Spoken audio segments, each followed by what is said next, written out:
नमस्कार दर्शक बंधु, प्रार्थना लाइफ भिन्न स्वादर शिक्षा भित्तिक जुगोपयोगी नूतन कार्यक्रम प्रज्ञा पुराण पवित्र अगणा को आपण मानकर दिव्य चेतना को सुस्वागत। दर्शक बंधु, आज सुंदर कथा सुनिबा परिश्रम को सम्मान दियो। निश्चित आज्ञा, परिश्रम को सम्मान देवा उचित। दौचंदी ना आजिकल लोक? आज्ञा किछि लोक दौनांती आउ किछि लोक कौन लोक कहते सी कौन करुची हे से चाष कर ताकि किए खातिर करुची सी कौन करुची माने झीर गोटे बाहागर आगे बोझिला बेलू है आज्ञा सी धड़किन आगे पचारुची कौन करुची ना चाष कर ताके बाह आज्ञा सेटा सिना बुझिले सिना समस्ते से अब कहूँ बाहुचंदी आम राकेश भाई जी ना थांते से सांगे संगे ना पिन पॉइंट जाई थांते कही था आज्ञा परिश्रम को किए सम्मान दौर आम से परिश्रम कर पारनु आज पर्यंत है तेणु हाँ सी सब बड़े तार पॉइंट से ठीक। दर्शक बंधु सतरे परिश्रम को आम सम्मान देवा। आम जो आजिकल परिश्रम करूना किंतु आम घर को किए परिश्रम करने आसूची ताको भी आज्ञा सम्मान दिखाते हेकी बेकी तू तार एमती कहवा कथा नुह बुझीपार। दर्शक बंधु, प्रज्ञा पुराण केते सुंदर कथा शिखाए आम जीवन को मोड़ टिके बदलाए। आज सुंदर कथा शुणा आमे भी आम पिला को शिखेबा, आम पिला भी बड़ हेले आमर ना रखिब ये भावना तो निश्चित आम भीतर रहिबा। ता पूर्व आसतु आमे भी टिके प्रज्ञा पुराण रे झुमिबा, निज को टिके सामिल करे नबा। टिके झुमंतु ना ए मन सुणारे प्रज्ञा पुराण विचार ए मन सुणारे प्रज्ञा पुराण विचार मन सुणारे प्रज्ञा पुराण विचार मन सुणारे प्रज्ञा पुराण विचार। संस्कार संस्कृति अटे एहार आधार मन सुणारे प्रज्ञा पुराण विचार मन सुणारे प्रज्ञा पुराण विचार। कली जुग मानव कल्याण पाई नारद को प्रभु देले मर्ते पठाई नारद को प्रभु देले मर्ते पठाई नारद को प्रभु देले मर्ते पठाई। समाज सुधारिब साधु सन्थे कहिब समाज सुधारिब साधु सन्ते कहिब प्रज्ञा पुराण हटई संसारे सार रे मन संसारे सार हे मन सुणारे प्रज्ञा पुराण विचार मन सुणारे प्रज्ञा पुराण विचार मन सुणारे प्रज्ञा पुराण विचार। दर्शक बंधु, परिश्रम को सम्मान दबा सी जे कौन सी परिश्रम हो। आज धूम्य ऋषि कहते जितेबाला आम परिवार को आसी जाइछंदी प्रत्येक मनुष्य श्रमशील हवा दरकार। श्रम करिवो सी किछि भी काम करिया पाई भगवान जितेबाला सृष्टि के आमको सबको पठेले। दर्शक बंधु, आमको जिते पठे सारे आमर तो आखि नाक कन हाथ गोड़ सब देले कहले हाथ तू या करू आखि तू से गोड़ तू से समझ कहले मनीष को भी कहले तुम्हें या काम कर समस्त को कर्म करने देले किंतु आमे अनेक समय रे कर्म कूढ़ टिके हो जाते। आज्ञा आज्ञा किए काम कर दर्शक बंधु काम करवा भल। आज गोटे माटी ता पुआ को केमिति शिखेला। दर्शक बंधु, आमे समस्ते जानिचंती नेपोलियन बोनापार्ट नाटी भारी बढ़िया आज्ञा इतिहास रे पढ़ी युद्ध भी बढ़िया करती सेनाध्यक्ष भी बढ़िया। तेणु से नेपोलियन बोनापार्ट भितर केमिति एते सुंदर भावना आसिला छोट बेले केमिति तांका भितर को प्रतिभा तैयारी होइथिला सी काहेकि कहिले जे परिश्रम को सम्मान दियो केमिति सी तांका भितर गुण आसिला। आम आज ये सुंदर कथा शुणा दिने नेपोलियन आउ तांकर भौणी ये दी जन खेलुथिले ଗାଁ को गोटे ठेला फल जी बिक्री करती ठेलारे ବୁଲା ବିକାଳି ଆଉ बुला बिकाली ठेलारे धरिकी बोली बोलिकी आसुचंदी फल नियो कही कहीकि भाई भौणी खेल खेलुथिले दर्शक बंधु तल ऊपर भाई भौणी थिले लड़ाई झगड़ा टिके लागे ନିଶ୍ଚିତ ଆଜ୍ଞା टणा घिचा टिके लागे तू कहीं या कलु मु कहीं या कली जड़े जनक मारिबा आ जड़े दौड़ुथिबो किंतु जानिचंदी जे भाई मते एते जोर मारिबनी कि भौणी मते एते जोर मारिबनी फिर भी दी जन जाक सब बेले के होता तांको घर भीतर भी सेया थिला नेपोलियन दिने तांको भौणी की मारिबा पई गोड़ेइछिंदी भौणी कोन चिड़ेइछि गोड़ौ गोड़ौ भौणी दौड़िकी बाहर को जीवे ना सेही समय रे सी बुला बिकाली फल बिकुथिला बाला सी कौन करेछि ना ता ठेला धरी आंकरी घर पाखक पहुंची जाइतला तांको भौणी सीधा जाई हामुड़ी हेई पला कोठी से ठेला ठेला परे रे जेतले हामुड़ी हेई पड़िला ठेलाटा टोटाल नोट पला अरे रे नोट पड़ी जेतिकी फल सी आनी देला सबुतक नाली रे पड़ी गल अरे रे देखो एठी कथा जेतबेले नाली रे पड़ी गला भौणी सिना खसिकी पलैला छेड़ी ठिया गला भाई मत गोड़ौला से मु पड़े कहला हई रे दुष्ट बालुंगा अरे मु केते टंकार फल आणिकी आसली ई सब तले पड़गला ई फल गुड़ाक बिक्री कर मो घर को मु परिया पत्र नहीं था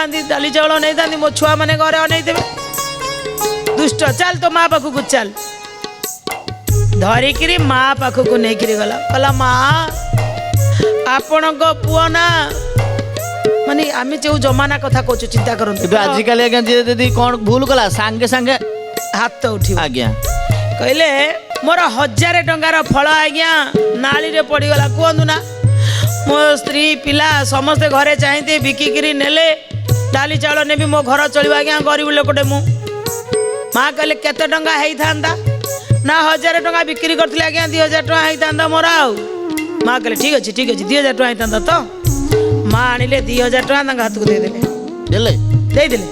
कहले तुम 2000 टंका नियो कादनी जाओ पलैले देखंतु दर्शक धरिले पुआ हाथ को धरिकी घर भीतर को टाणी टाणी नेले कौन कहले कहले काहार परिश्रम धन केते कष्ट रे उपार्जन केते कष्ट रे उपार्जन केते कष्ट रे उपार्जन भोजन करिबा निषेध एहा ही बड़ औषध एहा ही बड़ औषध एहा ही बड़ औषध माँ कहले परिश्रमर अर्थ तू किछि बुझिचु हाँ अरे केते कष्ट रे उपार्जन करा जाए जानिचु किछि सुन जो 2000 टंका मु ताकू देली ये 2000 टंका तू जेतिकी दिन खाई थान तू आज गोटे घरे पुरे की तेते ताला दे देबी सेतिकी दिन उपास रहले तू परिश्रम अर्थ बुझू भितर भर्ती करी ताला दे देले दर्शक बंधु नेपोलियन को तांको माँ हाथ धरी घर भीतर को नहीं जाइकरी बुझेले परिश्रम अर्थ तू बुझीनु बापा केते परिश्रम कले केते रोजगार करिया को पड़े तू केमिति जानिबू एई माने को तू छोट बिली भाबुचू नहीं करी गोटे घर भीतर भर्ती कर देले आग आड़ू ताला दे देले कहले खाइया को देबिनी सेतिकी दिन 2000 टंका देइची 2000 तू जेतिकी दिन रे खाई तांदु सेतिकी दिन उपास से घर भीतर बसी बसी गिरी ये तो पाई मेडिसिन ये तो पाई औषध हैला खाइबा निषेध कली एटा तो पाई औषध बोले शिक्षा पाइबू शिक्षा तू जो दिन बुझीबू तू सेई दिन जानिबू जे परिश्रम करुथिबा लोक को असम्मान केबे करिबू दर्शक बंधु भीतर बसी बसी आ कोन गोड़ हाथ छाटिले ना कबाट बाड़ैले माँ मते बाहर को बाहरी कर देखंदु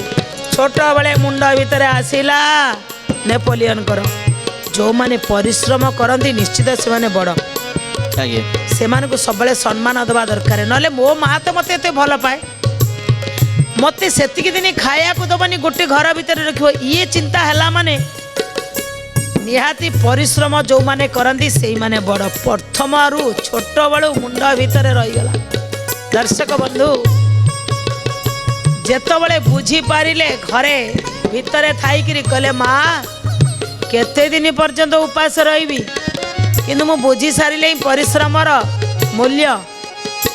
ଯଦି ଭୋକ ସମ୍ଭାଳି ପାରୁନି ମୋତେ ବାହାରକୁ କାଢ଼, ନହେଲେ ଯଦି ତୁମେ ଯାହା କହିବ ମୁଁ କରିବି। ମା ମନ ନା ଆଜ୍ଞା ପୁଣି ବାହାରକୁ ବାହାରି କଲେ। କେତେ ସୁନ୍ଦର କଥା ମା ଶିଖେଇଲେ। କହିଲେ ମା କହିଲେ ଏ ଉପରୁ ତଳକୁ ଆସିବା ସହଜ ହୋଇଥାଏ ଅବା, ସହଜ ହୋଇଥାଏ ଅବା, ସହଜ ହୋଇଥାଏ ଅବା।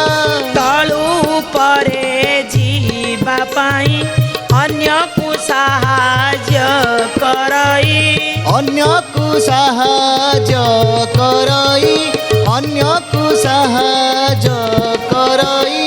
ସବୁଠୁ ଶ୍ରେଷ୍ଠ ଅଟେ ସେହି ପରୋପକାର ଯେ କରଇ, ପରୋପକାର ଯେ କରଇ, ପରୋପକାର ଯେ କରଇ।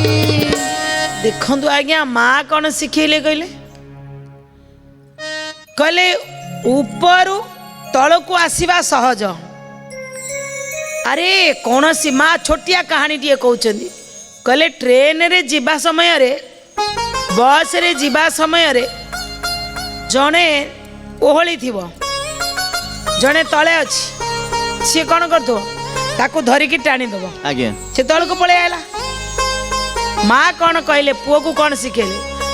ଉପରୁ ତଳକୁ ଆସିବାଟା ସହଜ, ଲୋକ ଗିରିବା ପାଇଁ ଚିନ୍ତା ନାହିଁ। ହଁ କିନ୍ତୁ ତଳୁ ଉପରକୁ ଯିବା ଭାରି କଷ୍ଟ। କି କଷ୍ଟ!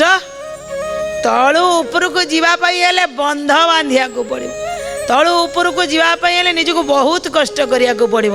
ବାପା ଜୀବନରେ ଯଦି କେବେ ତୋତେ ସୁଯୋଗ ମିଳେ ତଳେ ଥିବା ଲୋକକୁ ଉପରକୁ ଉଠେଇବୁ, କିନ୍ତୁ କୌଣସି ଉପରେ ଥିବା ଲୋକକୁ ତଳକୁ ପକେଇବୁନୁ। ତଳେ ଶ୍ରମିକ ମାନେ ରହିଛନ୍ତି, ଶ୍ରମିକ ମାନଙ୍କୁ ଉଠଉନୁ। ଉପରେ ଯେଉଁମାନେ ଅଛନ୍ତି ସେମାନେ ତ କୌଣସି ମୁହୂର୍ତ୍ତରେ ଗିରି ପଡ଼ିବେ, ଏଥିରେ ବଡ଼ କଥା କ'ଣ ଅଛି? ମାଙ୍କର କଥା ମୁଣ୍ଡ ଭିତରେ ରହିଗଲା। ଇଏ ଛୋଟବେଳେ ଦର୍ଶକ ବନ୍ଧୁ, ଛୋଟବେଳେ ଯାହା ଶିକ୍ଷା ଦିଆଯାଏ ନା, ଛୋଟବେଳର ମୁଣ୍ଡଟା ଅଲେଖା ବ୍ଲାକବୋର୍ଡ ପୁରା ବଢ଼ିଆ ଥାଏ। ଆ ଭିତରେ ଏତେ କେଚେରେ ମେଚେରେ ପଶି ନଥାଏ, ଏତେ ଚିନ୍ତାଧାରା କିଛି ନଥାଏ, ସମାଜରେ ଏତେ କଳୁଷିତ କଥା ଆଗରୁ ଦେଖିନଥାଏ। ତ ଏଇ ଛୋଟବେଳେ ଯାହା ଛାପି ହେଇକିରି ରହିଗଲା। ବଡ଼ ହେଇଯାଇଛନ୍ତି, ସେନାଧ୍ୟକ୍ଷ ବି ହେଇଯାଇଛନ୍ତି, ସେନାପତି ହେଇସାରିଲା ପରେ ଯୁଦ୍ଧ ବି କରିସାରିଛନ୍ତି, ଅନେକ ଜାଗାରୁ ଜୟଯୁକ୍ତ ବି କରିସାରିଛନ୍ତି। ପ୍ରତିଭା ବି ତାଙ୍କ ପଛେ ପଛେ ଗୋଡ଼ଉଛି।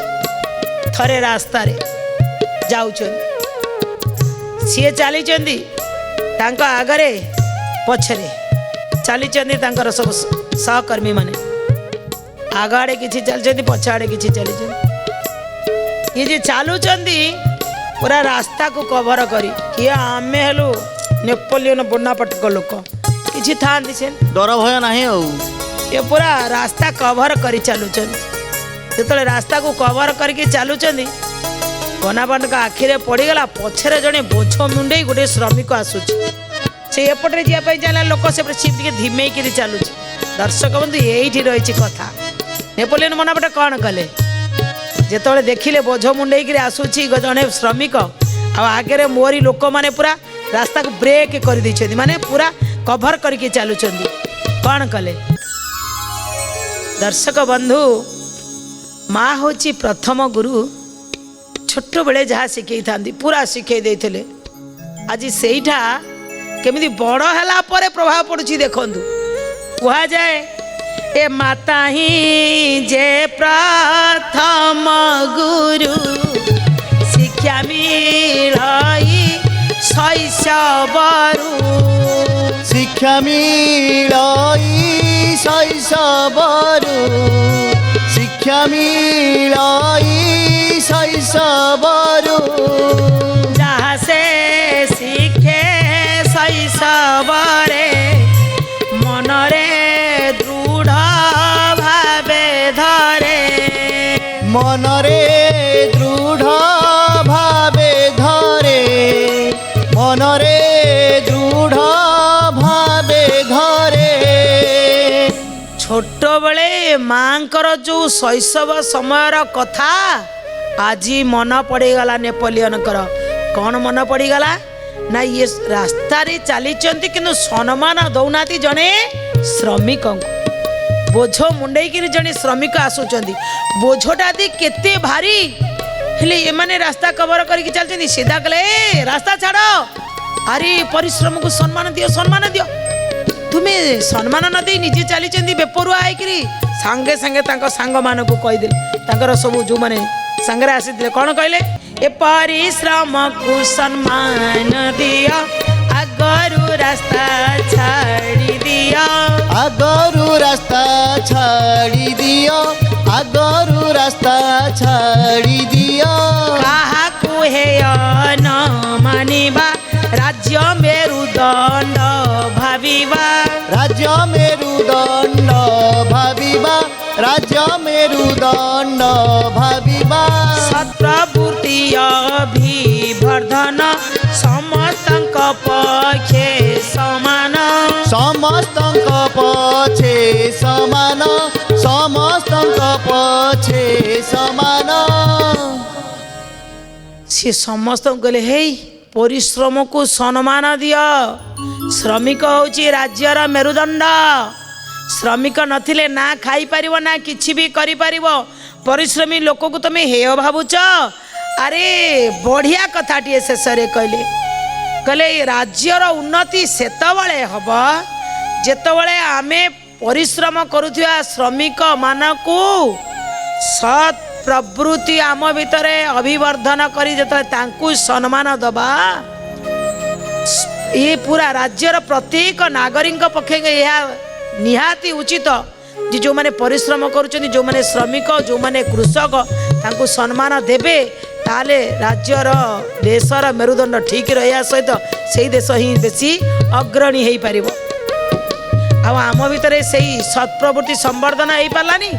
ଆରେ କେତେବେଳ ଠାରୁ ତୁମେ ରାସ୍ତା ମଡ଼େଇକିରି ଚାଲିଛ, ଜଣେ ବୋଝ ମୁଣ୍ଡେଇ ଆମ ପଛରେ ଚାଲିଛନ୍ତି। ଆଜ୍ଞା ଯେତିକି ଥିଲେ ସମସ୍ତେ ପୁରା ବୁଲି ପଡ଼ିଲେ, କହିଲେ ଆଜ୍ଞା କ'ଣ କଷ୍ଟ ହେଉଛି କି, ଆମେ କିଛି ସହଯୋଗ କରିବୁ କି? ସବୁ ପ୍ରକାର ସହଯୋଗ କରିବା ପାଇଁ ଚେଷ୍ଟା କଲେ। ଦର୍ଶକ ବନ୍ଧୁ, ଇଏ ଯେଉଁ ନେପୋଲିୟନଙ୍କର କଥା କହିଲେ ପରିଶ୍ରମକୁ ସମ୍ମାନ ଦିଅ, ଆଉ ନେପୋଲିୟନଙ୍କ ଦ୍ୱାରା ଯେତେବେଳେ ଶ୍ରମିକର ସମ୍ମାନ ବଢ଼ିଗଲା, ଶ୍ରମିକ ତ ନିଶ୍ଚିତ କହିବେ ଇଏ ବଢ଼ିଆ, ନିଶ୍ଚିନ୍ତ ଆଜ୍ଞା। ଆଉ ଟିକେ ତାଙ୍କର ମାନ ମର୍ଯ୍ୟାଦା ବଢ଼ିଗଲା। ଦର୍ଶକ ବନ୍ଧୁ, ବାସ୍ତବ ସତ୍ୟ ହେଉଛି ଆମେ ଆମ ପାଖରେ ଥିବା ଚତୁଃପାର୍ଶ୍ୱରେ ଥିବା କୌଣସି ବି ଶ୍ରମିକ ହୁଅନ୍ତୁ, କୃଷକ ହୁଅନ୍ତୁ, କେବେ ଜୀବନରେ ହେୟ ମାନିବାନି। କାରଣ ଆମେ ଛୋଟିଆ ବେଳେ ବି ପାଠ ପଢ଼ିଥିଲେ ହେଲା, ଯାହାର କୃଷି କର୍ମ ଯାହାର କେତେ ସୁଖ ତାହାର, ସେଇ ସିନା ଯୋଗାଉଛି ଦୁନିଆକୁ ଆହାର। ମାନେ ସାରା ଜଗତକୁ ଯିଏ ଆହାର ଯୋଗାଉଛି ସେ କେବେ ଛୋଟ ହେଇପାରେ ନା। ଆମ ମନୋବୃତ୍ତି ଛୋଟ ଆଜ୍ଞା, କେବେ କର୍ମ ଛୋଟ କାହାର ନୁହଁ। ଯିଏ ଯୋଉ କାମ କରୁ ତା ପାଇଁ ଆଜ୍ଞା ତା କାମ ବଢ଼ିଆ। ସେଇଥିପାଇଁ ତ ଆଜ୍ଞା କଥାରେ ଅଛି, କର୍ମ କରିବ କଷ୍ଟ ସହି, କର୍ମରେ ଭଲ ମନ୍ଦ ନାହିଁ। କଷ୍ଟ ସହିକିରି କର୍ମ କର, ଭଲ ମନ୍ଦ ଯାହା ମିଳୁଛି ଆମର ଯୋଗ୍ୟତା ଅନୁସାରେ କର୍ମ ମିଳିବ ଆଜ୍ଞା। କର୍ମ ମିଳିଲେ କର୍ମକୁ ଛୋଟିଆ ଭାବିବା ନାହିଁ। ମୁଁ ଛୋଟିଆ କାମ କରୁଛି ବୋଲି ମୁଁ ଛୋଟ ମଣିଷଟା, ଯିଏ ବଡ଼ କାମ କରୁଛି ବୋଲି ସିଏ ବଡ଼ ମଣିଷଟା, ଏପରି ଭାବିବାଟା ଠିକ୍ ନୁହଁ। କାରଣ ଯୋଗ୍ୟତା ଅନୁସାରେ ମିଳିଛି। କର୍ମକୁ ଆଜ୍ଞା ଭଲ ପାଆନ୍ତୁ। ଯେତେ ଲୋକ ଆଜ୍ଞା କର୍ମକୁ ଭଲ ପାଆନ୍ତି, ବିନା କର୍ମରେ ସଂସାରରେ କେହି ରହିପାରିବେନି। ଗୀତାକୁ ଦେଖନ୍ତୁ, ଭାଗବତକୁ ଦେଖନ୍ତୁ, ସାରା ଜଗତକୁ ଦେଖନ୍ତୁ, ବୋଲେ ବିନା କର୍ମରେ କୌଣସି ବି ମଣିଷ ରହିପାରିବନି। କର୍ମ ହିଁ କରିବାକୁ ପଡ଼ିବ। ସେଇ କର୍ମ ଆଜି ନେପୋଲିୟନ କହୁଛନ୍ତି, ସେ କର୍ମଟା ସତ୍କର୍ମ ହେବା ଦରକାର। ପ୍ରତ୍ୟେକ ମଣିଷ କିଛି ନା କିଛି ଭାବିଥାଏ, ସେ ଭାବନାଟା ସଦ୍ଭାବନା ହେବା ଦରକାର। ଆଉ ସମସ୍ତଙ୍କ ଭିତରେ କିଛି ପ୍ରବୃତ୍ତି ଥାଏ, କହୁଛନ୍ତି ସେଇ ପ୍ରବୃତ୍ତିଟା ସତ୍ ପ୍ରବୃତ୍ତି ହେବା ଦରକାର। ତାହେଲେ ଯାଇ ଆମେ ସମସ୍ତଙ୍କୁ ସମାନ ଭାବରେ ଦେଖିପାରିବା, ଆମେ ସମସ୍ତଙ୍କୁ ସମାନ ଭାବରେ ଭାବିପାରିବା। ଭଗବାନ ଜଗତକୁ ପଠେଇଛନ୍ତି, ଇଏ ହାତ ଦୁଇଟା ପାଖରେ ଲାଗିଛି, କିନ୍ତୁ ଜଣେ ଅଶୌଚକୁ ଧୋଇଲା ବେଳେ ଆଉ ଜଣେ ଅମୃତ ଖାଇପାରୁଛି। କହିଲେ ଦିଆହେଇଛି ଦୁଇଟା ଜାଗାକୁ, ତେଣୁ ତା ପାଇଁ ଜମା ଭାବିବାନି ଯେ ଇଏ କାହିଁ ଖରାପ ଇଏ କାହିଁ ଭଲ, ମୋରି ଠେଇ ଲାଗିଛି ଦୁଇଟା ଯାକ, ତେଣୁ କେମିତି ଖରାପ? ଭଗବାନ କହିଲେ ମୋ ଠେଇ ତମେ ସମସ୍ତେ ଲାଗିଛ, ତେଣୁ କେହି ଖରାପ ନୁହେଁ, ସମସ୍ତେ ଭଲ। ବଢ଼ିଆ କର୍ମ କରିବା ସହିତ परिश्रम को सम्मान देवा सहित श्रमिक मान को भी सम्मान दिंतु ये कामनार सहित आज कथा को आम ये रखुचु। विदाय नवा पूर्व आसतु दुबार भगवान नाम संकीर्तन करवा। प्रज्ञा नारायण नारायण नारायण प्रज्ञा नारायण नारायण नारायण प्रज्ञा नारायण नारायण नारायण प्रज्ञा नारायण नारायण नारायण प्रज्ञा नारायण भवतारायण प्रज्ञा नारायण भवतारायण श्रीमन्नारायण नारायण नारायण श्रीमन्नारायण नारायण नारायण श्रीमन्नारायण नारायण नारायण श्रीमन्नारायण नारायण नारायण। विदाय नवा पूर्व से अमूल्य कथा हिंसा द्वारा कौन सी समस्यार समाधान हुए नहीं। आज्ञा हिंसार केबे समस्यार समाधान है बरं बढ़ी। हिंसारू घृणार सृष्टि हुए। हिंसा आसिला माने ता प्रति घृणा सृष्टि हम। घृणारू अधिक हिंसा जन्म नब। थरे घृणा आसीगले बारंबार इच्छा होती ताको मारी दियंती आनी दियंती। सेइथिपाई आज्ञा हिंसा करबानी। हिंसा सृष्टि होवार खाद्य भी आम भीतर को नवा नहीं। आम जदि हिंसा युक्त खाद्य खाऊथिबा तो आम भीतर हिंसा प्रवृत्ति आसीबो। सेथिपाई आमे सात्विक अन्न खाइबा हिंसा टे दूरे की रहा। केबे जीवन में हिंसा करवानी। हिंसा द्वारा कौन भी कार्य सफल हुए नहीं। ये कामनार सहित रहूँ। नमस्कार। श्रीमद् प्रज्ञा पुराणाय नमो नमः।